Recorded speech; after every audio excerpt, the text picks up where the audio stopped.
into positions of hopelessness and helplessness. The government gives them the drugs, builds bigger prisons, passes a 3-strike law, and then wants us to sing God Bless America. No, no, no. Not God Bless America. God damn America. That's in the Bible for killing innocent people. God damn America for treating us citizens as less than human. God damn America as long as she tries to act like she is God. And she Verbal is permission, that should be Just enough. nod. Oh, okay. Yeah, that was weird. Like, I just needed you to say, you may. Can you record? Okay, it's recording. Holy shit. All right. Let's go. California. California. What's that? How's that song go? You know, You're doing it. California, here we come. Here we come. California episode. I'll be having fun. Something in the California sun. Damn it, I went too high for my register. That was a mistake. I thought I could pull Sometimes it off, I regret changing our intro to this. It's not as good as the old one. Yeah. Well, I No, I'm have gonna to start ask- singing more. How many variations of California Uber Alles were referenced when talking about Prop 22? Was that a pretty big thing in Well, Golden State? hold on. You're getting ahead of us. I'm We sorry, got to I'm getting introduce okay. our guests. We fucking suck so much at podcasts. I just had to We know. do this every episode. And I got to get the question out before the conversation moves away. Shut up, everyone. We just right. have to introduce the guests and then start the show. We always just start doing some weird shit before the show starts. I'm sorry. I just woke up. I'm very cranky. Hello, Sarah Squirm. Welcome to the show. Hello. You're a comedian and an organizer and a bright, sparkly, million-colored person on the internet. Organizer is a really nice way to say what I do, which is virtually nothing, but thank you. Thank you. No, same. I'm doing a really good job being in a podcast, just staring at the computer, smiling. You are. That's what we got to do. And also Shanti Singh, welcome to the show. Hi, I'm super excited to be here. Long-time fan. Oh, thank you. Oh shit. We got SoCal and NoCal representation in the house. Is there a Central Cal? Is that even a thing, or is it just the two? Yeah. There's Central Valley, Central Coast. So you got the Central Valley, like the I-5 corridor, like Fresno, Modesto, stuff like that. So Okay. there is a central, and then there's a Central Coast, which is like Big Sur, and all the stupid, pretty pictures usually come from that. That's where Big Ugh. Sur is. Okay. Or the big Hearst Castle, the Citizen Kane ass random mansion. Oh. That's Central Coast. Ooh. It's Well, pretty. they weren't invited to the show, so we don't have to talk about them. It's All okay. right. All right. Well, this here's going to be a good old Texas style episode about California, a big Texas heaping of California. Why don't you go ahead and take it away, Anders, as this was your idea and you got all the information about it. Yeah, thank you. Well, yes, I am people tell me I seem like someone from California because of my, chillaxed attitude and sort of general demeanor. Is it because your hair's red? I could see it. Yeah. I think it's your hair. I think it's your hair. Like the color or the sort of the You style? look sun-kissed, my friend. You look very I mean, I don't golden to me. quite get it because I will in the sun I turn red. It's I don't know if that's a California thing. I think they like the suntans and kind of the. Are you a Wearing weed survival addict? raisin. Are you a weed guy? Formerly, more of a That'll kratom do king it. now. Is kratom Right. a thing in California yet? No. Not so much. I'm going to No. bring it. It's going to be the new gold rush, the green rush. No. Hey, you don't make money in the green rush getting kratom. You do it selling shovels. It's all the Hey. fucking drugged out people. Anders, you should travel the country like Johnny Appleseed, planting kratom trees. You know, I everywhere. should really. That would My- be. My husband has been obsessed with some Netflix show called Murder Mountain. That's I think it's Murder Mountain or something, but it's just about how all the people grow weed in Mendocino, which is far up north in California. How they all Oh, yeah. kill each other. They all kill each other a lot sometimes. So, you know, you could be the Kratom version of that, Kratom Mountain, whatever. Is kratom a powder? What is the material of a kratom? Does it come from a tree? It comes from a plant. Mom, where does kratom come from? It's natural. It's from the earth. Well, when two saplings love each other very much, it's a plant leaf that you can grind up into a powder. That's usually how it's consumed. That's how I take it. I know people whose lives were ruined from kratom. Well, we don't need to know about them. You're looking at him, baby. He's in the chat. That's too bad, but they probably just didn't have enough of a California attitude. That's what you need to ingest it. But no, the Golden State has been on my mind for sure with the wildfires, very scary. But also because of the election, we had some big old prospects for the left, trying to do something with old prospector with prospects. And they were mined and some gold was found. And then there's some other places we're still digging, right? Yep. Let's start with 2020. It's been a big year for the left in California. I think really the beginning of that was something both of you were involved in, and that was the Bernie Sanders campaign. That was probably, I think, the biggest state he won, and it's one he didn't win in 2016. So that's one of the things we can mark as an improvement in 2020. What was that like, doing that in California? Did it feel like you were at the precipice of a winning campaign, and like, how did that go down? I mean, it felt amazing. I wish I felt that great now. Yeah.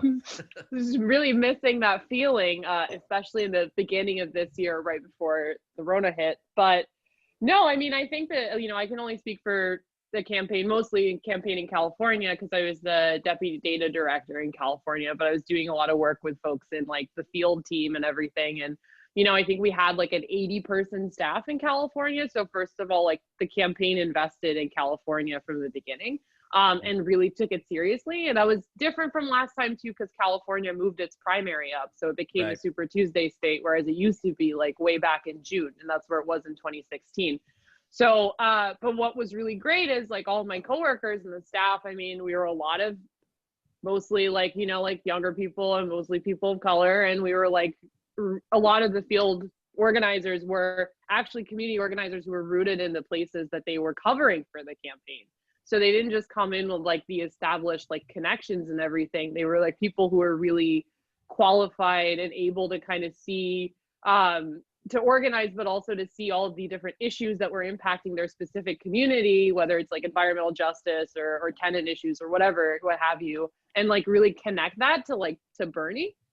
So I mean, obviously I'm gonna stand my coworkers because I think they did an amazing job, and I think we won like 53 out of 58 counties. I forgot what the final number was in the primary, but we won. We almost swept it. So yeah, I mean, Sarah can talk about her experience, but like, yeah, I really think the California team was like ready to go, and it was a very professional operation, but also it's just, you know, there's so much enthusiasm, there was so much momentum, and when you have a team that's willing to like actually like that knows how to organize their community already, and you hire those people and they represent the people whose votes you're trying to get, and those demographics, then like that's a great place to start compared to other campaigns. Yeah, the Bernie campaign was like, it almost felt like the gaslight of the century being California, because I was like so hopeful in such a, now looking back, I'm like, how did I get that hopeful? I don't remember what that feels like anymore, because there was so much amazing, like I was just a volunteer canvassing like a couple times a week, and the like, I guess boots on the ground operation was like so amazing for the Bernie campaign. And there were people like canvassing in like every single area of LA. Like the turnout for volunteers was like amazing, with organizers from every neighborhood, and like with a big focus on low voter turnout neighborhoods. And like, just based on my experience talking to people door to door, like every single household in California was it Care for All? And also the DSA LA working group for Bernie was also doing a lot of good, like on the ground canvassing and stuff like that. And just like, I don't know. I don't know anything about anything, but like talking to people in real life and not really works, which was so devastating then to see a couple months later, like, you know, Prop 22 commercials working. So it was just like, felt kind of crazy to feel like we were actually going somewhere, canvassing door to door, and then to just see like Uber and Lyft spending $200 million on commercials that were horrible, that worked. Yeah. And a lot of Bernie staff like went to go after the campaign ended to like, so like there were Bernie folks from California like working on those props. So like against 22, for 21 and 15. I know we'll get into that later, but it was just like, yeah. So yeah, it was kind of probably not as fun for them the second time around, but like they're really trying to do that. But trying to do that during the pandemic when you have so much money against you, it's just, yeah. I feel like the This lesson is just getting worse. Yeah. The lesson is knocking on doors is very good, but spending $200 million even better. If you have Yeah, the can you option. believe it? In the future, yeah. we should just have all the money. I think that's how we would do it. It's true. It's true. Well, it seems like in sort of the post-mortem about Bernie's campaign, one of the critiques is that the operation that happened in California did not happen in later states. I mean, as you said, some staff went to those places, but there wasn't the same long-term investment in, you know, states after Super Tuesday that Biden was able to win big in. Did you find yourselves kind of watching that from afar, saying like, oh, I wish we had that same type of involvement, the door-to-door, the distributed organizing and the personal canvassing in those states? Did it feel like you were, you know, just wishing they had done it the California way? I mean, yeah, but also I mean the distributed the distributed stuff was really good, and like the Burn app, you know, and all that stuff. Like I think that worked really well. But like, yeah, I to be clear, I don't know. I am not a financial person. I have no idea what, you know, I'm not very good at budgets. So I don't really know like how much, like, because like California was like what, 80 staffers. That's a lot. That's like a big investment. So I was like, I'm not sure how much you can make that investment in later states. Like, but you know, if it were possible, then absolutely, especially like, you know, Texas, you know, there was a decent amount of work in Texas. Like, I don't want to knock anybody, but that's one where, for me personally, where I keep thinking, I was like, what if we had a ton of people down there? Especially Right. Looking at the sort of the way that, unfortunately, but on kind of, you know, understandably, in a way, like a lot of Latinos on the border counties of Texas, like you see that they swung against Biden, right? Yeah. And I was like, who was down there organizing them, right? But that was Right. places where Bernie did relatively well, actually really well in the primaries. So Can I just interject some notes about that? I've been reading a lot about that lately because Jake is our finance guy. yeah, Jake's our finance guy. Yeah, no, I want to do some mad money right now and talk about stocks that we need to be investing in.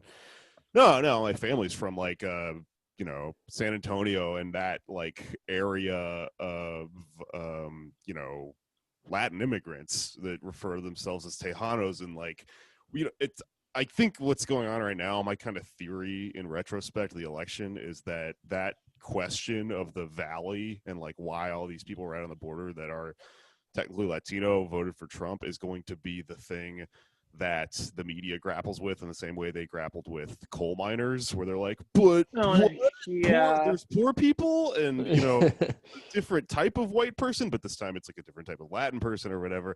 And if you read up on what's been going on down there, you know, it's essentially a class issue. There are people that are, you know, working class, and they see either Biden or Trump as offering them certain things. And another thing that a lot of people say down there is that the Biden campaign didn't fucking go down there because they treated Latinos as this monolith and basically assumed that, you know, if we play Desaparecido or some shit in the microphone, that's the work you need to do to win over people in Brownsville or whatever. And I mean, you just had to go Yes. fucking knock some doors because people aren't even vehemently like reactionary down there. They literally are just approaching this like, I don't know, one guy offered us one thing and one guy offered us the other, and a lot of it comes down to, you know, just like how much money you're gonna pay or whether you think you're personally gonna get a job out of, you know, the next presidency.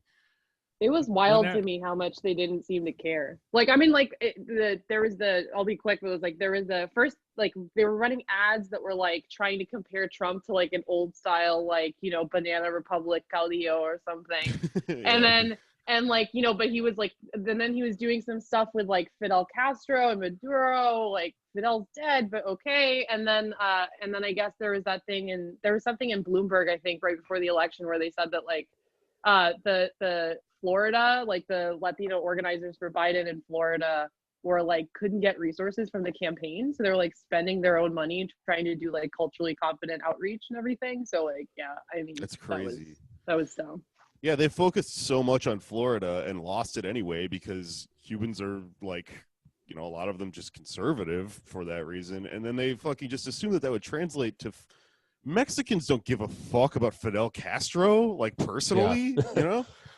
I watch the liberal mainstream media only like once a year. Like I'll watch CNN like if there's like a school shooting or there's an election or whatever. So I haven't turned on something hilarious. So I haven't turned on this, you know, and I'm like, you know, it's so shocking to watch CNN when you don't watch it. And, you know, the way, I mean, this is so classic, but them talking about the Latino vote or the black vote, as this, you were saying, like monolith. And like, really, you're not going to talk about class at all? Like, you keep losing because of that. You're like, they don't know what poor people means. It's really crazy. And I thought that was what was cool about, you know, volunteering for the Bernie campaign is like you were on a day-to-day, people telling you go to certain neighborhoods and talk about certain issues directly with people that are affected by those issues. And then to see, you know, none of that at all anymore. Yeah. I've had for the past 10 months, actually, just the coverage of Nevada election night, the Nevada caucus playing from MSNBC. It's been playing on loop in my apartment just because it's such an amazing experience watching them. Soundtrack. Right. They're trying to make sense of this because they spent 4 years, 5 years at that point, talking about how Bernie can only connect with white people. He's never going to get people of color. Latinos are definitely not going to vote for Bernie because he's said nice things about Fidel Castro, and them just like spitting themselves into knots. Yeah, them trying to explain no one knows he what that won means. Nevada. Yeah. And this is powerful, like kind of like the Tempest vibe to it, where they've created a narrative and expected it to inhabit the world around them, and they're just looking at the canvas, like, why? Why don't my magics take hold? Well, I mean, it is also funny. though, similarly, like these people are not consistent though, because like when AOC won, the line was, well, socialism only works in these deep POC neighborhoods and white America won't go for it or whatever. So like, you know, urban, is socialism a gang? Yeah. Yeah. Meanwhile, in October and November of last year, I went on a tour. I went to like almost every country, not even, I don't know how many, not country. I went to almost every state and talk about, you know, and I was, you know, doing shows and talking about Bernie and blah, blah, blah. And the most hostility I found to Bernie was in fucking New York and fucking LA where all the rich people live. So yeah. And San Francisco. I mean, he won San Francisco, but I'm saying I live in San Francisco. I was not expecting that to happen. Like, I think, like, even in terms of the places that we focused on, like, we focused on certain parts of San Francisco, but in terms of, like, what were the priority areas that we really need to invest in? Like, definitely LA. But San Francisco, we were kind of like, I mean, our field people did a great job. Like, they did an amazing job. But I was surprised that he won it here because I wasn't expecting that, to be quite honest. So who came out of the woodwork for him in San Francisco? Because I've made this faux pas on the show before. I don't think anyone corrected me, but they should have, because I've referred to San Francisco as a wealthy city, and obviously there is a lot of wealth there, but it's also a lot of poor people there as well. Did they come out of the woodwork for Bernie, or did Elizabeth Warren kind of split the moderate vote. How did he win San Francisco? Yeah, I mean, the like working class communities of color came out for Bernie. In so much as they are left in San Francisco, there are, like, for example, like the Mission, which is like heavily Latino. It's the most Latino part of the city, and most heavily gentrified, unfortunately. But they came out for Bernie.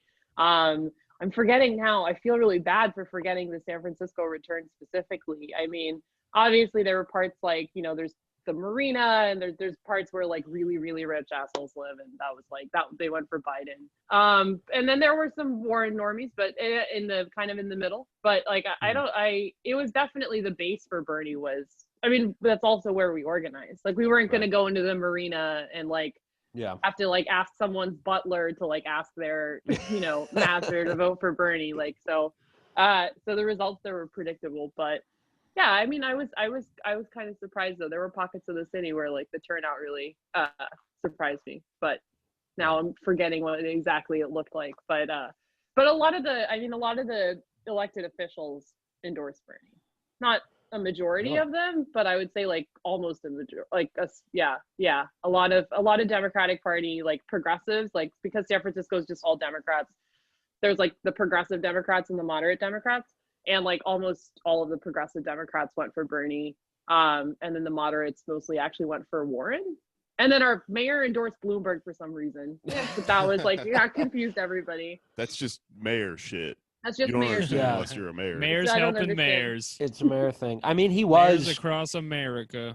He was just giving like millions of dollars to cities, just to the I believe just to the budgets of cities or foundations or things that like the government needs because they're not willing to tax rich people for it.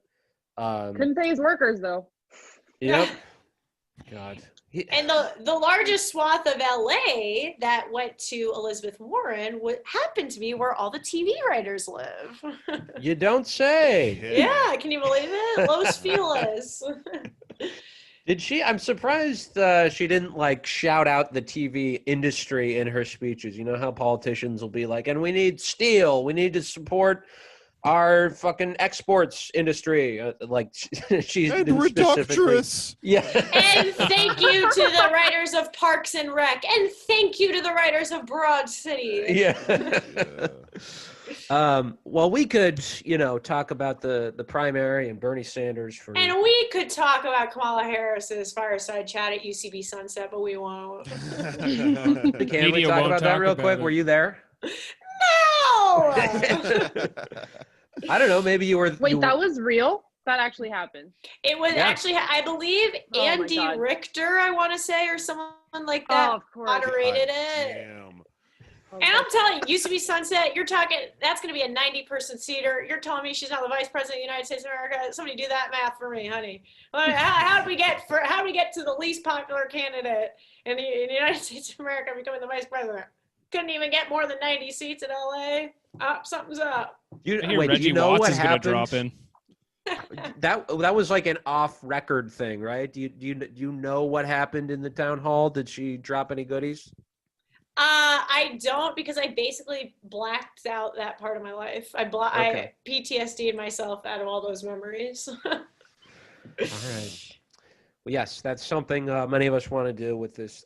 Last night, I was having trouble falling asleep. This is why I wake up so late, because I just will remember the debate between Bernie and Biden, that last one, and I'll just get like furious and then not be able to sleep. Right. But They don't anyway, make a pill for that yet. they should, man. Grade them. But there are some more current events or results that have happened in California this past a couple weeks ago in the general election. There were a lot of big things happening in Cali, a lot of big races. There were some propositions on the ballot, which is really common in California. It's not every state that is constantly getting these laws on their ballots. It's kind of cool in a way. But not great news for the left. We had Prop 22, which of course we know about, and Prop 15, which was like a good prop, I think, right? Where Yeah, they it wanted was to raise. Yeah, tell us about Prop 15. What was the push behind that? So a long time ago in a galaxy far, far away, just kidding. There was something called Prop 13, which is from 1978. I'm so glad you know all this stuff. Yeah, but it's important, I promise. Actually, I think it was like Corey Robin or someone who said that he thinks Prop 13 was like the watershed moment for like the beginning of American neoliberalism. That was like, so he said it very poetically because he's Corey Robin, and I'm not. But Prop 13 was basically the sort of like a citizens tax revolt or whatever, but basically they voted in 1978 to freeze a lot of people's property and commercial taxes. And so some people are still paying like 1978 era like property taxes. So like, for example, in San Francisco, I looked it up. There's like a map where you can check it out now. I looked it up and there's like some $20 million mansion in like Pacific Heights, like not too far from where I live. And like they're paying like, I think 1% of property, not even. They're saving $200,000 a year in property taxes. Jesus. Nice. So the residential part, but they froze the commercial part too. So there are places like Disneyland and Raytheon and shit, like we're not paying, or paying Disneyland is paying 1978 property taxes. So Prop 15 would have just gotten rid of the commercial part. The residential part is such a huge third rail in California politics. It might be the third rail in California politics. So they weren't going to tackle it this time. This was just like, let's just do the commercial property first, right? So they called it split roll basically. And it lost by a hair, I think largely because, and this is the narrative with all the other props, like the other side spent so much money trying to trick people. So in this case, a lot of people thought, it's going to tax me, I'm a homeowner. No, even though it was specifically not going to tax homeowners. So it lost by such a slim margin though. I mean, it would be silly not to try again, but it was really disappointing. And the thing is that like, the only other thing I'll say is it's all the money that we've lost, like billions and billions of dollars a year, that's really been taken away from schools. Yeah. And that's why like Prop 13 in 1978 was fought by the teachers unions. Like they were the ones trying to prevent it from passing. So it's still really related to schools and segregation and how messed up stuff is here. I might be getting this wrong, but I remember reading in that book, we did an episode on Biden like a few months ago, early in the pandemic, and there's a book about his early political career, and he sort of pandered to a lot of those people because that was like a movement around that time. There was like a tax strike sort of movement among these new libertarian style thinkers coming out of California, where they thought they could abolish paying taxes or some shit. I think that's related. Yeah. I will fact check it is. Edit. There was this guy named Howard Jarvis, like jowliest looking man. If you look at a picture of this man, Howard Jarvis, he's like all jowls. I mean, he's been dead for a while, but he was the guy. He was the like main figure, like the Irandian figure who like led this whole, and his group called the Howard Jarvis Taxpayer Association, like still sues every city over every tax you pass, no matter what. They will always show up in court and file something. It's like clockwork. We predict it now at this point. What a fantastic name for a jowly character. Howard Jarvis. There's so many wah sounds in it. Yeah. It's just funny how many people's like personal politics boil down to like, it's just literally people being like, I don't want to pay taxes. That seems like that's people's only politics. Right. Yeah. We've talked about that a lot. Anders had a theory about like the 90s whittling down the discussion between the left and right, mainly being how they were going to tax your income. And so that's like what everyone's base level of what politics is just like, do I want some or more or less? Am I bad? Am I a bad person? That's what drives me crazy after Bernie, because it's like we talked to so many people. Like, I mean, those polls came out after the election that were like 100% of Florida wanted to raise the minimum wage, and also like everyone wanted Medicare for all, and yet like consistently people just vote with like whether or not they want to pay taxes or not, and it's like I just feel insane. It's like, what are we even talking about anymore? Yeah, that's what's really tricky, because it's hard to explain to those people.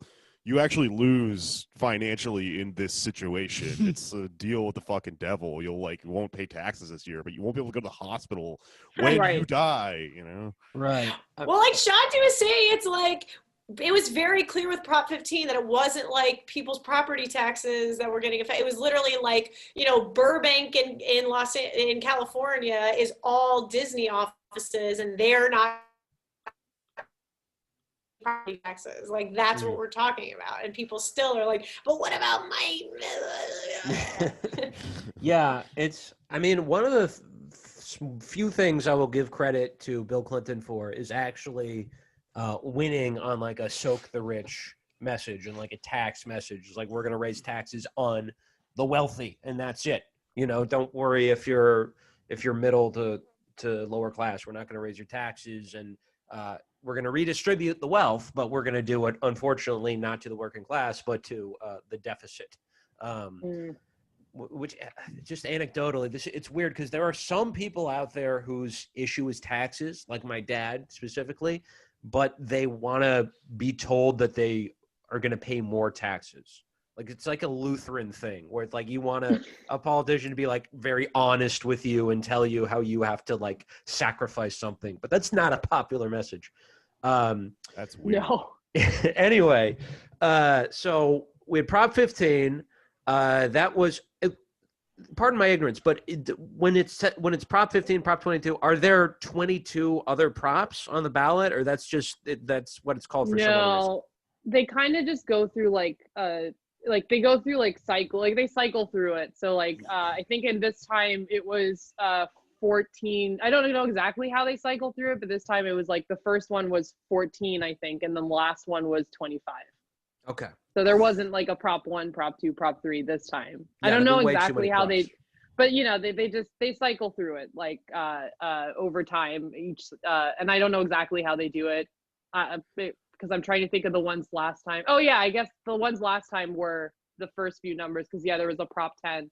So yeah, I guess the next time there'll be however many props there are, they'll start at 26 and count up from there. Wow. Okay. And I just moved to LA like a year ago, so all this like prop stuff is new to me. But it was funny. It's like some of them are like, "Do you want to fund stem cell research?" I'm like, "I don't know. Don't ask me this stuff." But then there's like secret language in there. That's like what we'll talk about Prop 22, and I'll be like, "I thought I voted for stem cell research, but actually, like, you know, it's like a like puppy killing bill or something. Like, you know, you never know what's in there." Yeah, I'm kind of surprised there was as much ticket splitting as there was, because you would think that it would just be like, I think all the props are good, or I don't like any of these props. They would just vote all the way no or all the way yes. But it seemed like people, at least, you know, maybe they didn't know the actual consequences, unfortunately. But because of all the advertising, they were able to distinguish the props and have at least that level of nuance to know which ones signified what. As my dad would say, that's how they get you. That's how they get you. Mm-hmm. And another place they got them was Prop 22, which passed, I think, by quite a bit, right? Yeah, unfortunately. I have to go back to my opening question. Of course, this was a proposition that was backed by Uber, and it was in California. So how many variations on the pun California Uber allies maybe was that a joke that was beaten to death over the past 6 months? I think so. I don't know if it was beaten to death, but you know, definitely a lot of California Uber allies jokes. Also, I mean, especially in the Bay Area, because you know, Dead Kennedy's SF band, or Bay Area band rather, and also Jello Biafra ran for mayor of San Francisco, and you can can still see him at shit. So like, yeah, I think definitely in my Bay Area circle, we made that joke a lot. So okay, that's just my anecdotal experience. I have a question. You see Jello Biafra around. Isn't he like a big lib now? Yeah, I think he's like the guy, like I think he endorsed both Warren and Bernie. That kind of guy. That kind of guy. Donate to both.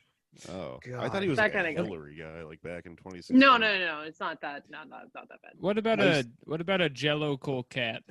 Yeah, there you go.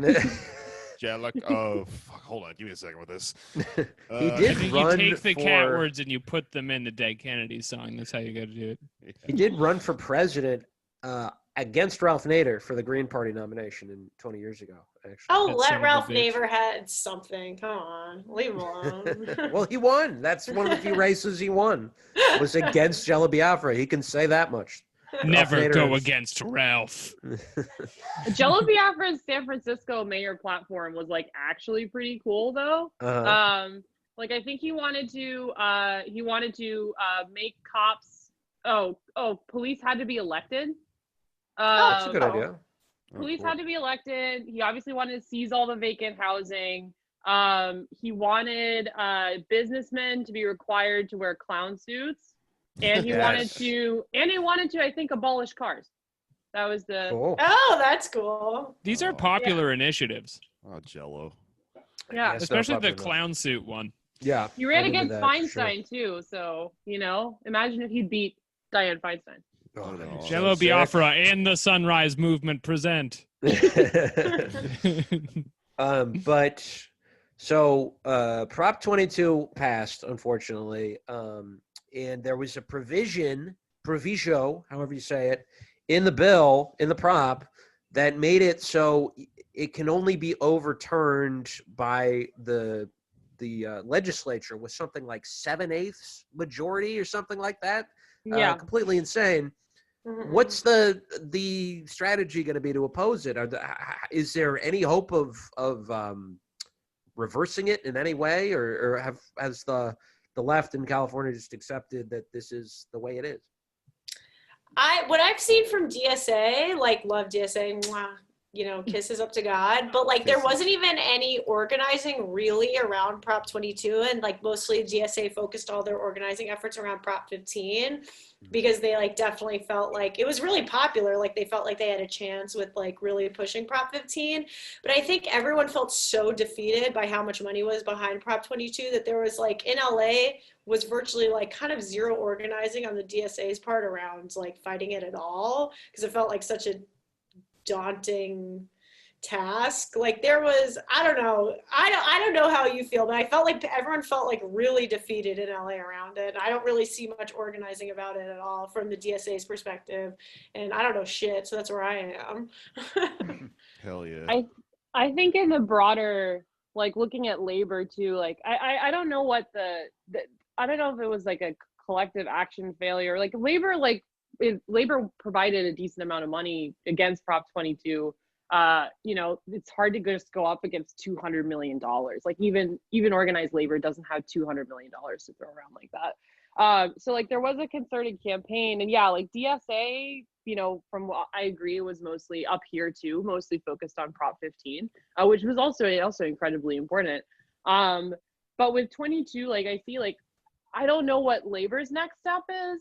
I'm sure they're going to do something. I don't know what that is, but I think like at least in San Francisco, like people are starting to think about what's next, especially because these ghouls are like, they're all here. They're living here. Like they're walking down the street by me. You know what I mean? Like Dara, whatever his face, like, like all the companies are headquartered here.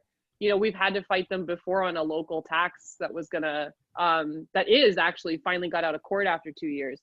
That is going to fund housing for the homeless and like mental health services and stuff. So like we've had to fight those companies before on local measures, and we won that time. But I think I think the Bay Area has to, like, we have to take a lot of responsibility, because this is where these ghouls are all living. This is where they're hanging out. This is where we're the testing ground for everything that they do.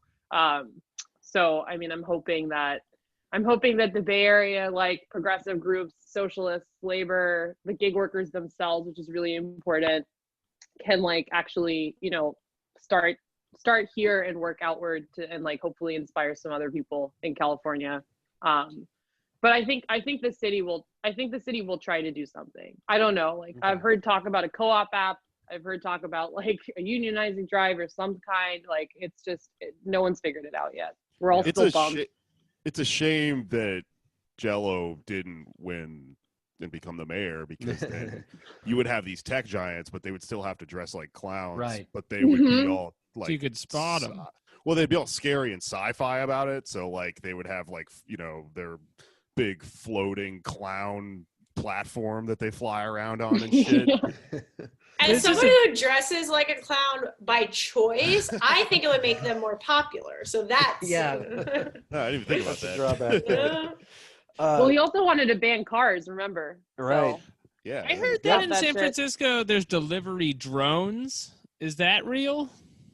I haven't seen one, but I have heard of them, so it's entirely possible. I personally have not experienced or requested anything from a delivery drone, but I mean, I would believe it. I would believe anything. If you tell me like anything that I heard this happen in San Francisco, I would believe it.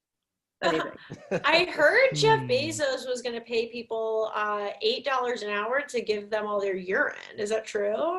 Yeah, I think so. Like they're rolling it out in the dog patch. We've heard of the blood boys, but what about the urine boys?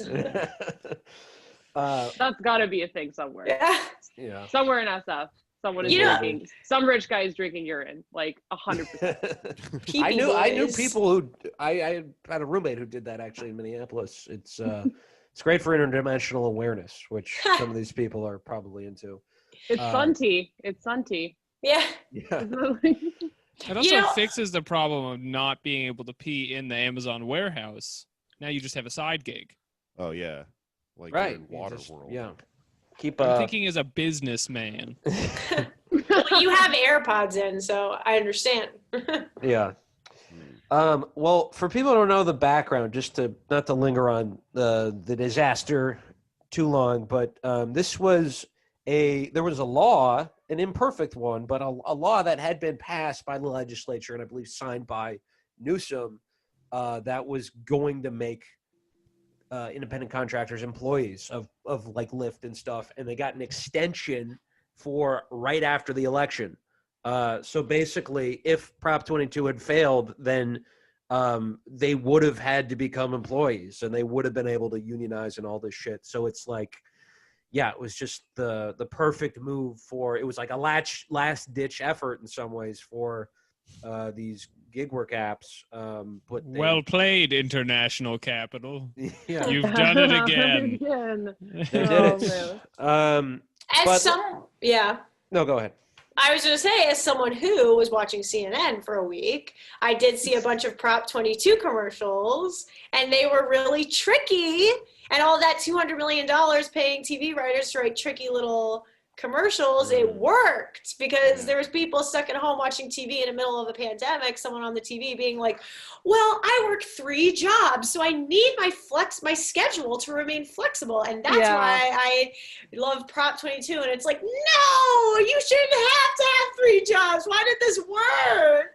Dude, all those stupid fucking like liberal celebrities and shit, like Mark Hamill and Stephen King, were all like whining on Twitter for 6 months about how Donald Trump is so evil and stuff.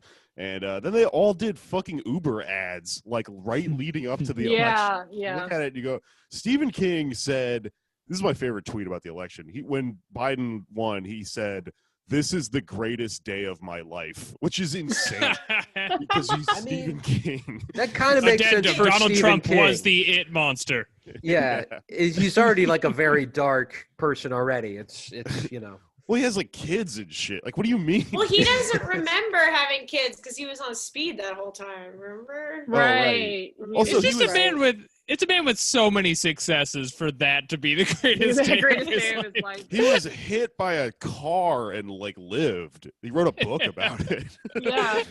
But anyway, my point being that like they like do not see the connection between Uber and big capital, and then the thing that eventually gives you Donald Trump, because it's like it's okay if it's Joe Biden, right? It's good capitalism or whatever. It's fucking infuriating. Yeah. Well, they told people that like a lot of people voted for. They did like exit polls, and a lot of people were like, "Yeah, I voted for Prop 22." Doesn't that mean that you give Uber drivers health care? That was like a big right. And it was like no. But that's how they framed it. That's how they framed it. This goes back to the first thing we said on this show, which is if you have $200 million, you don't need to have an argument that exists in the real world anymore, because you just get all of TV magic on your side. Was it true that like when you actually take a ride, you like sign a little waiver saying you were going to go vote for it? Or you like Yeah. to get out of this like screen that told you about Prop 22, you had to say like okay or like yep.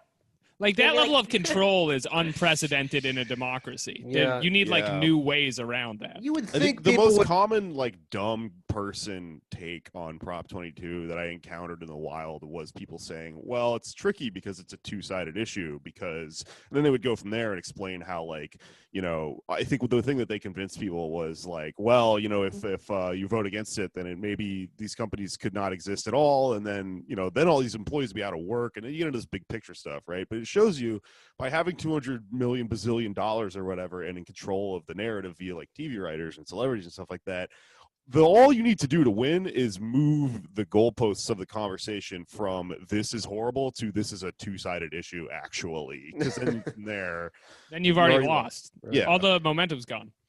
God, you would think people would at least see like, oh, Uber wants this. It's probably bad. But God, they were able to twist it so much. There must be, I don't know, some way to like another prop for like equal time for proposition advertising or some shit like that. But that would probably bump up against Citizens United or whatever.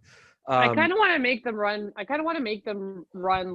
Run our own every 2 years, just trying to repeal it, and just make them spend like $200 million every 2 years. That's my preferred strategy. So it They can have be. it. Can it be repealed by popular vote? Because I know it can't really be repealed. Okay. So you could do another referendum that would repeal it. Okay. That's some hope. Also, there's court stuff that's going to happen because the law that was passed, this AB 5 that you were referring to, that this Prop 22 overturned, it was just codifying a court decision, like a California Supreme Court decision. So like it was like the court decision is still there. Like if you can't overwrite like the courts by prop, only the legislature. So we'll see. All right. Some hope there. Speaking of hope, Council District 4 in Los Angeles elected a DSA member and a cool gal who is like an urban planner, right? And you hear urban planner and it sounds bad. I shouldn't have said that. She's a good urban planner. She's actually cares about planning in a way that is not disastrous for poor and homeless people. Nithya Raman, what's the story there? How did she win it? Sarah, I know you were involved in some canvases. How'd that go down? You know what? I wonder because she was going up against David Rue, who had a lot of money behind him, and also had the kiss of death from Hillary Clinton and Nancy Pelosi. And I'm like, it's so cool that she won, and I think I've been, in the post-mortem weeks thinking about how they did it, and they like really just had like a lot of like kind of like TV writers and people with money behind her. So I was like, which is like a little dispiriting because I'm like, how do we win these like kind of crucial, because the LA City Council, everyone says, I don't know what this means, is like the most powerful city council in the country, like, whatever, they have a lot of power to legislate. So, you look at her campaign and it was successful because she had a lot of people with like, blue checks or whatever behind her, which is awesome that it worked out. But then you look at someone like Constantine Anthony in Burbank, who's also a DSA endorsed candidate, who didn't have like any money behind his campaign, but he also won just because he was like, we have an unhoused crisis. I used to be unhoused, and we're in a pandemic, and this is what I'm going to do to help you. So it's just cool to see. And he won in like a resounding turnout. Oh, great. So it's just cool to see like people in, I think you move to LA and you see everything is kind of, all the crises are right in front of you. You're confronted with it every day. We have like a horrible unhoused crisis that's in an emergency state. We had multiple earthquakes and fires like during the pandemic, and I think people in California have had enough. I'll tell you what. Yeah. Here. Well, yeah, that duo, Nancy Pelosi, Hillary Clinton, I think are now 0 for 2 in proxy fights with Bernie Sanders, because they also lost Elliot Engel's seat to Jamal Bowman. You love to see it. Yeah. So there's in LA, there's Nithya, there's also Gascon, who, love that name, who won the DA race against Jackie Lacey, which is also a cool name, but coup d'etat. So you got a new DA, decarceral. He's got kind of a spotty record, but he's part of the decarceral movement. And Nithya Raman, what changes, if any, do you think this new dynamic will have on the city's policy? I mean, I'm hoping definitely with the unhoused crisis for sure. And there's just like a lot of criminalization of unhoused people in LA. Like we have like cop studded sweeps like every week here. So I'm hoping that like, I don't know, maybe the cops will be just less harsh on unhoused people. Right now it's like, it really sucks here right now. I also think Black Lives Matter LA did like an amazing job of just like making Jackie Lacey look like an absolute cretin. And there's just like demonstrations like literally every 3 days, like outside of her office, that had like hundreds of people at them for the past, like, you know, however many months. Didn't her husband try to like shoot someone? Yes, he did. He got outside with a gun. Yes, she's married to Kyle Rittenhouse. We're moving past that. So wait, did he just like spook him, or did he actually like chase after somebody, or what? It's on video, I think. I think he pointed the gun in like someone's face, like who was like at her door. I like, can't be protesters watching are- this kind of stuff. Come on, these are scary videos. We're looking for vibes online, okay? Well, it's a hard Twitter time. autoplay feature. When it's all in your TL, you can't ignore it, and it just autoplays. So I have like LA friends who like were kept reposting it. I was like, Jesus, yeah. That's But why I- we got to get people RTing that Chet Hanks video after Biden Yeah. won. That's what we need to fill the TL with. He's Oh, being my God. sued, apparently. No! By Are they who? too funny? Who would sue that man? Black Lives Matter LA. Good luck to him. I actually do have a fun fact about Chet Hayes or whatever. I went to the same college as him, and he was housing an unhoused teenager youth in his dorm room who would sell him weed. So actually, I think he's an ally. That's awesome. He's a good Cool. man. Well, I like that up until you said sell him weed, because now it makes it sound like he had like a personal blunt roller. It does sound like an internship at Chet Hanks' dorm. Yeah. This is my boy. He rolls my blunts. Nothing weird. Lovely. Well, we had some more victories too. One loss in at least one loss that I know of in San Francisco. I always get Fielder confused with Fiedler, who's in Philadelphia. But Philadelphia, yeah. yeah, they're both DSA endorsed candidates. I watched some of Fielder, right? Jackie Fielder. Jackie Fielder, yeah. Yes. Nathan Fielder. Her debate with oh man, that would be great if he ran like a political campaign. Yeah. If they He went to convince business some school and like got really good grades. if they convince some like corporate Democrat that like you got to connect with the youth by hiring Nathan Fielder. Dress up like a clown. See, actually no, that would win. Don't do that. Anyway, but I watched some of her debate with this is his real name, Scott Wiener, her opponent. yeah. And she seemed like she kind of, I don't know, crushed him in the debate, but things didn't break her way electorally with the final results. What do you think did it for Wiener, and is there hope that he's going to get gotten again in the next few years? I mean, he's termed out after the next 4 years, so it'll be an open seat. I hope someone runs for it. It could be Jackie if she wants to run again. I haven't asked her. I think she's letting her take a little bit of a break. But yeah, I mean, first of all, incumbency is just really strong in San Francisco. Like look at Nancy Pelosi. Like she's been sitting here forever. But incumbency is really strong in San Francisco. And you know, Jackie actually, like, I think she got to like 40 or 43%, which is like, she's never run for office before. Yeah. She's 26, although I mean, that's not against her. I'm saying she's amazing. Right. You know, she's like a really energetic and progressive organizer, but for like a city or socialist organizer, not progressive, but for a citywide race, like it was always going to be an uphill battle, because like you have to get 800,000 people, or I mean, not all 800,000, but you do have to get a lot of people to like even like sort of know who you are. And, you know, a lot of times people don't run for state senate until they've been like, you know, ran for the board of supervisors, on the school board, blah, blah, blah, blah. Like they've been doing stuff. Like even Wiener himself was on our city council like for like 8 years before he ran. So usually it's something with like big name recognition and incumbency. It's really, state senate is like really rough. And for Jackie to actually like, for a first time candidate and like a socialist to get to like 43% is actually pretty like, we're pretty optimistic about it, honestly. Yeah.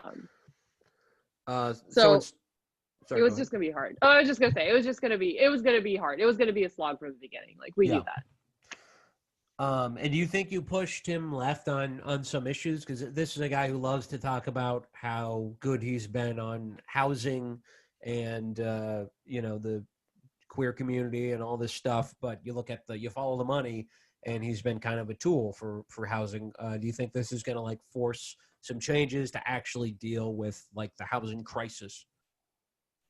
Yeah, I think so. I mean, I think the one thing where I think like Jackie's candidacy very clearly moved him left was on policing. Like he got hammered on policing because he was incredibly pro-cop as a member of the board of supervisors, very pro-cop, very pro-landlord, all of that stuff.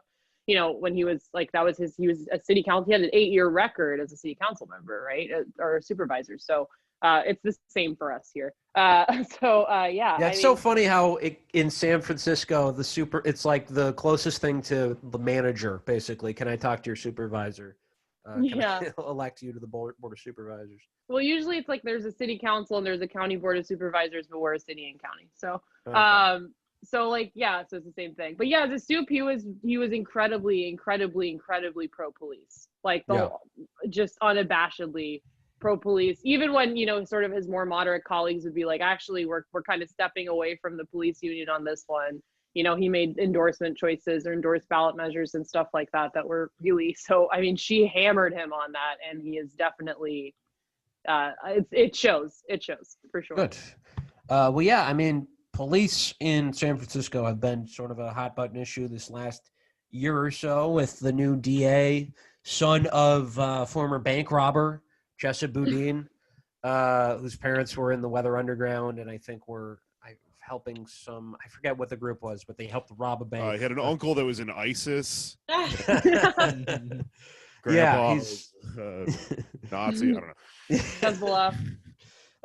But he is the DA there now, and has really confronted the entrenched powers of police unions and the police department in San Francisco. How has that been going? Has he made any concessions? Has he made some serious changes? What's that looking like? Yeah, I mean, I think he's made some serious changes. I mean, as a socialist, I always have like such a weird relationship with the concept of the progressive DA, where I was like, Right. yeah, I support you, but then I know that you're going to do something that's going to make me mad. So far, I can't think of anything that he's done that's made me too mad. But he definitely has like, I mean, he definitely has like, you know, lower just reduced prosecutions that are reduced bullshit prosecutions rather. But, and also I do have to mention, he has freaked out every rich douchebag in the city. Yes. Every time they see, like, it's completely like, most of what he's done has been like pretty, like, you know, I think it would be in the bucket of common sense progressive reform or whatever you want to call it.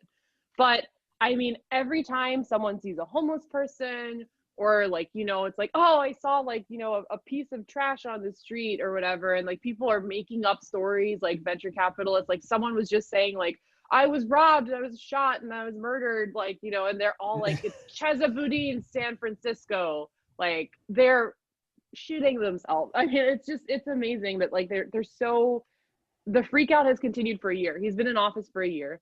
Right. Clearly, like, you know, crime hasn't spiked, nothing like that has happened, like, and but they're still living in some kind of world where they think like San Francisco is Gotham and everything is his fault. Even though most of what he's done is like, I'm not going to prosecute you for drug possession. Like, let's not do that. Let's not do cash bail, things like that. Someone you know? stole the piss I was drinking. I was murdered. What? Yeah. So What? I mean, he's doing fine. Good. Well, another dude who they've been trying to move heaven and earth to take out is Dean Preston, who is a supervisor on the board.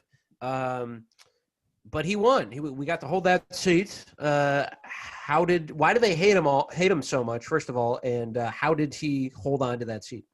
Well, full disclaimer, Dean, I work in an organization called Tenants Together. I'm not representing it here, but Dean founded it and left to run for the board. So he is my old boss and my birthday twin and my friend. Oh. And I love him. And but you know, he's the first socialist, open socialist elected to the board of supervisors in I think 40 years. There's only one who preceded him.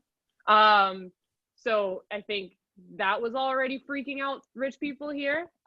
Since he took office, so he won a special election last year and then he had to run again this time. And he won the special election. That was a squeaker. Special elections are always weird in SF. But he won by like 200 votes that last time. So he's passed good stuff he's done. He's passed eviction. He passed an eviction moratorium for non-payment of rent. So like if you couldn't pay your rent, you couldn't be evicted during the pandemic. That was like one of the strongest local things like that we don't have. And Gavin Newsom basically refuses to do that at the state level. What else did he do? He started listening to tenants in his district and like brought like rent control to a community that had been displaced by urban renewal, like a building complex, and they were going to be demolished. The city was going to like displace them, and he actually like helped, bring back their rent control and stabilize them. What else did he do? Yeah, he's a tenant lawyer. He's a socialist tenant lawyer. That's why he made it free, and he immediately started saying, "Hey, let's tax the rich." And that really freaked them out. So he put something on the ballot at the same time. So this November as he was running, he put a couple things. One, he authorization for the city to build 10,000 units of affordable housing, but also public housing. If we decide to like municipally owned and operated, if we choose to, social housing, right? So he put that on the ballot, and then he put on a tax to fund it that was just on properties over it was a transfer tax. So when you sell a property that's worth over $10 million, you pay this tax.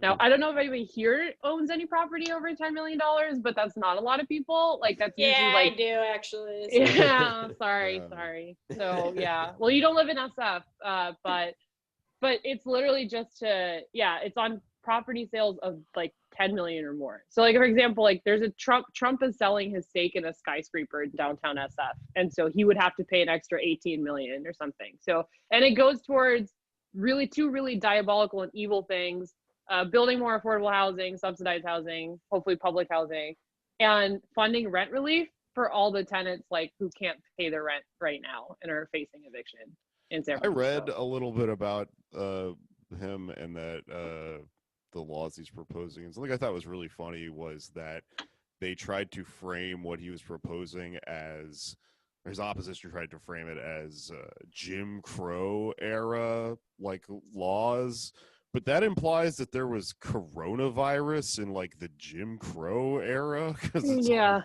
based around this like pandemic relief thing. There was that was a zoning thing. It was a coronavirus of racism. Yeah. Don't wear a mask. Virus, actually. No, what they meant was that like because he's not like in the bag for developers, that means he's anti-housing. The whole zoning shit, the YIMBY stuff. I'm not going to get into it. But because because he doesn't, he's not a cozy with big real estate. They're trying to say like he doesn't want to build any housing. Like he's a Jim Crow guy. And I think they put Bernie's face on it, even though Bernie endorsed him. Oh yeah. So it said like Bernie Sanders opposes. It was gross. Like they spent against his ballot measure and against him. They probably spent like $3 or $4 million. It's like one district. It's one district raise. Yeah. In all these dirty mailers, they had one of like on like homeless people fighting, and it was like some kind of aerial CCTV kind of video like shot, and then they literally used the logo from Fight Club and put Dean's face on it, and it was like Dean Preston's Fight Club, and like I swear to God that was real. And there was like homeless people are gonna fight like in your and his opponent was just like yelling at our DSA chapter, and she blamed Dean for it even though he wasn't involved. for handing out tents to unhoused people. So she could not stop talking about the tents, and all the mailers were like about tents. You're gonna give them tents they can fight in? Yeah. Meanwhile, like he was like, he's been like Dean's actually been working on like trying to get unhoused people in hotels, and when the city wouldn't fully fund the program, he started doing it privately, like fundraising it for it privately. So like his mailers were like, hi, I was going to be thrown out of my, shelter, and then I was worried I would be on the street in the pandemic, but Supervisor Preston helped me get into a hotel. And then the opposite side is like Dean Preston's like Fight Club, like, so that was a lot of the rhetoric around the David Rue campaign against Nithya Raman, was because Nithya Raman had all this like unhoused activism in her resume. He was like, dude, actually like Nithya like really like actually encourages homelessness. I mean, it's about time that Project Mayhem gets involved in the electoral process. I feel like right. Where am I sending my money?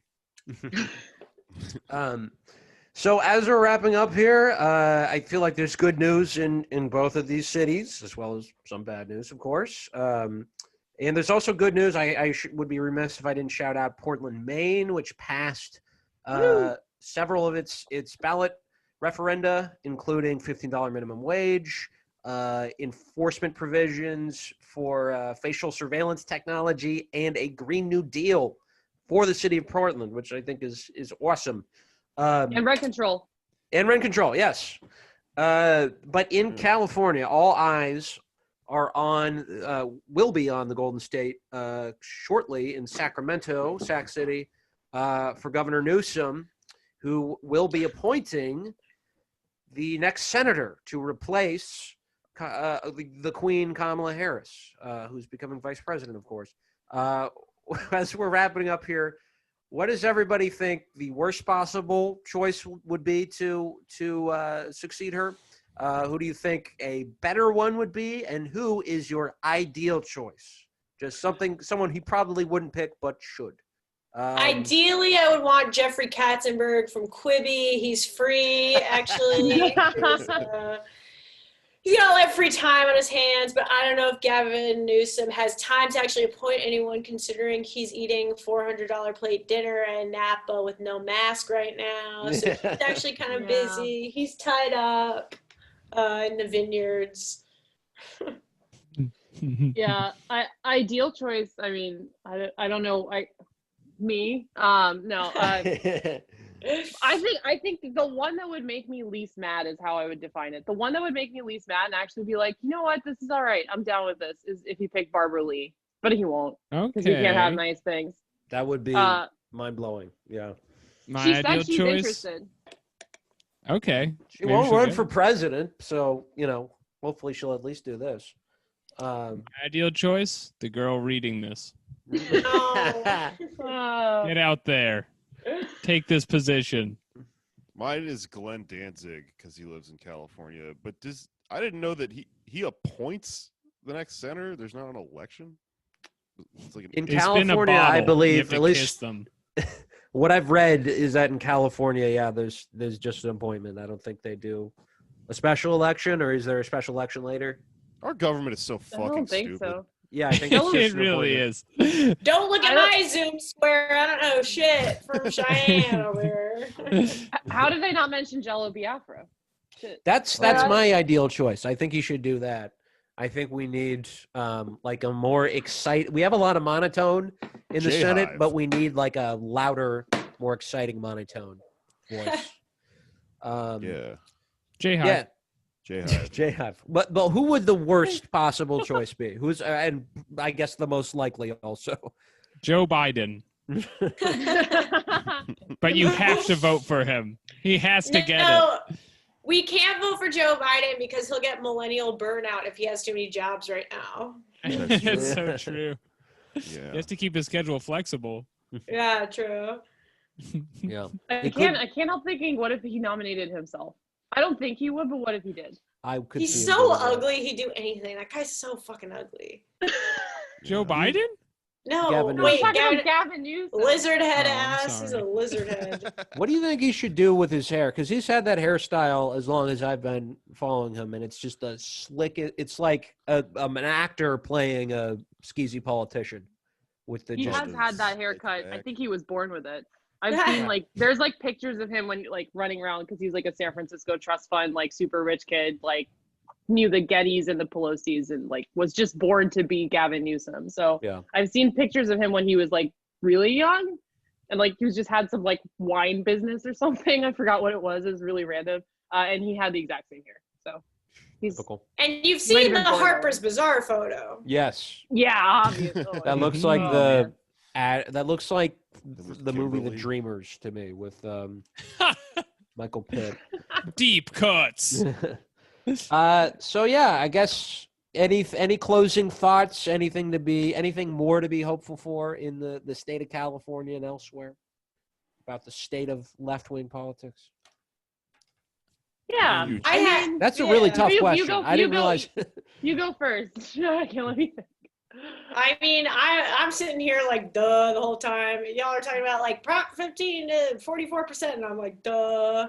I don't know. It was. I do feel stupid because I was so hopeful about Bernie because California was so excited, but I actually shouldn't feel stupid because California rocks. You still see Bernie bumper stickers everywhere, and I think Nithya getting elected here, Constantine Anthony, like all the big.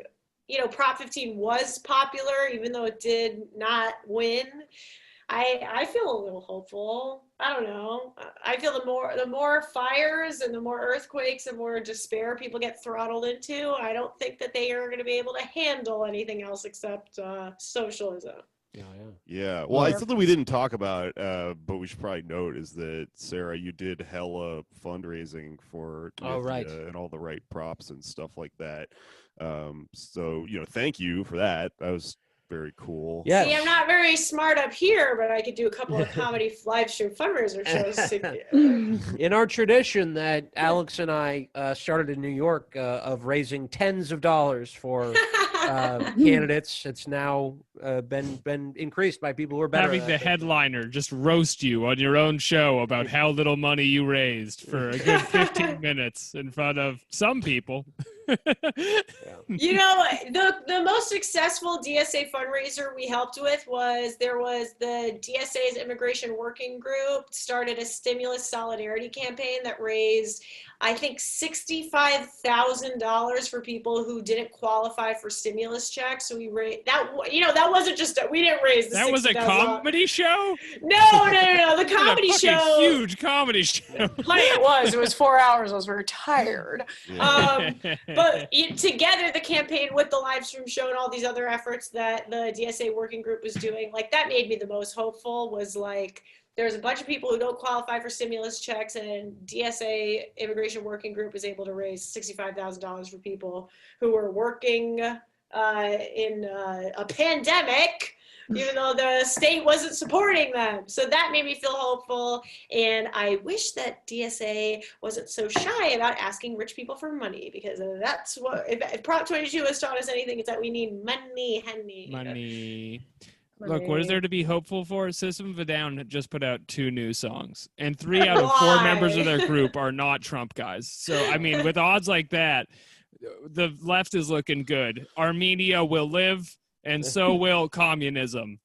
Dude, left is looking good. DSA just came out with these like sick new varsity jackets. Like, I saw those.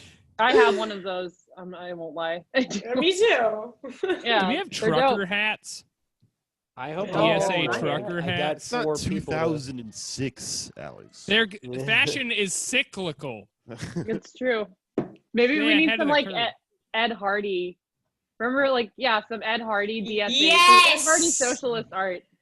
There you go. Yes. Yeah. Yeah. A Von Dutch Ed Hardy. Yeah. Yes. All right. Well, this I has think been that's hopes yeah. giving. We all went around and said what we were hopeful for. Now let's carve the hope turkey and finish this podcast. The Hope Punk Turkey. Yeah. Where can people find both of you? Not together. So you can do together. Maybe you want to We're so start a bad. joint Stay Twitter account. separate. or- There's a virus. Plugs. Let's begin. Let's Sarah plug it. Squirm. I am You can at, find. Oh. oh no. No, you first. You first. I Okay, talked too much. No, that's how I feel. I am at Shanti on Twitter, but it's Shanti. So, yeah. Cool.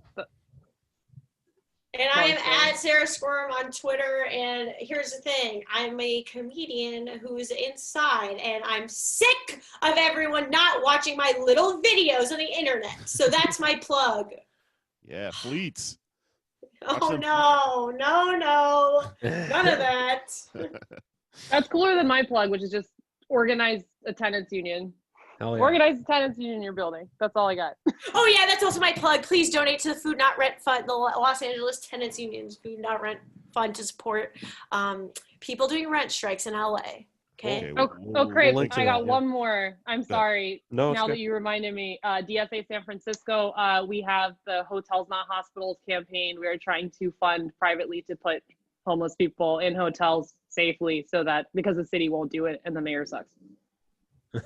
Can you believe you guys told me to plug something and I plugged my Twitter videos? And Shanti was like, actually, I'm going to plug something good. No, that comes up every week here. We just need a separate section for the things that are good, because it makes you look like an asshole. Yeah. You said plug! No, you can do What both. I'm saying you're correct, and there should be a separate section for like helpful, constructive things to do. Because I do what you do every week. Yeah, it's literally Anders just goes, well, my plug is... My plug goes to the people like, of Somalia. My plug this week is to hug your mom virtually. Don't do it in person, but send her a hug emoji. Also, follow me at Anders Lee here, where you can hear more places to donate and to get involved, as well as a joke or two. And also, as I'm going to plug this again, because I think it's important, if you if you're invested at all in the election in Georgia, which I don't blame you if you're not, but if you are, don't donate to the campaigns. Don't donate to the DNC or to the Lincoln Project. Go to JaneMcAlevey.com, JaneMcAlevey.com, and she has a section interested in helping the Georgia Senate fight that gives you actual organizations that need the money, that are doing good work, that are registering people and getting working people involved in politics. Oh, crap. I just donated $400 to the Biden-Harris election. Oh, shit. Undo. Oh, crap. Send them an email. Ask for it back. Okay, Alex, you have plugs? I would like to plug the Kurdish people who have suffered thousands of years of discrimination. And also the movie Hotel for Dogs, which is about if dogs were in a hotel. Oh, not hospitals. Dog hotels, not hospitals. Not dog hospitals. Yeah. Mm-hmm. Dog hotels, not bombs. I would like to plug world peace and our Lord and Savior Jesus Christ. That's even bigger. Savior of our souls. We're talking about the other lamb. podcast, Pod Damn America, and also my other podcast, Why You Mad. This one's Pod Damn America. And merch. We have merch for sale. I'm gonna have a new logo, new shirt soon. Up. Oh. Cool Can I also plug the Coexist bumper sticker? Yeah, you can plug that. Give a shout We don't out to- sell it. We just want to just think of it in your mind. Let it soak in. Awareness. Hey, I'd like to plug, just join DSA, man. Yep. Be there. It's cool. I'd like to plug, I've been kind of tired Who was that today, and guy? I think it's coronavirus, but I can't get tested. So that's my plug. Cool plug. Not Why getting can't you get tested? tested? Yeah. Oh, there's just a big Don't rush get right tested, now. It's going to everybody. take a day or two. You gotta My point is you schedule. shouldn't need to get tested, and that's my plug. Okay. Right, because no one should be sick. I'd like to No plug one my should be sick. coronavirus vaccine. I'm selling it on Instagram for $6 a vial. What's in it? Pee? Jeff Bezos Kratom. Kratom and pee. It's micro-targeted advertising. It's just for Anders. It's what they gave Trump, and that's why he's better now.